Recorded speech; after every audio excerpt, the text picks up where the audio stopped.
Hi guys, Heather Paris here and Claire Paris. We're here to give you one tip a month so that you can take care of your home in a quick and easy manner, just 5 minutes. So we have a lot to show you, so come on, let's go. It's finally grilling season, so I'm going to give you a few quick tips on how to set your grill up and get it going for the first grill of the season. So obviously you have your tank. It should have been turned off while you were not grilling all season, and you want to open that up, make sure the propane is getting to the grill.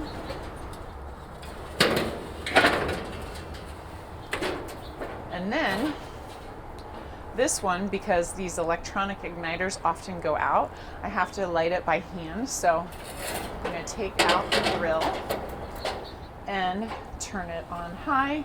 You're going to smell gas and you're going to hear it coming out. Then you're going to take your trusty lighter and light it. Replace the grill before it gets too hot. Close it, and then you're going to watch it come up to temperature until you're ready to put your veggies and meats on. Enjoy grilling season.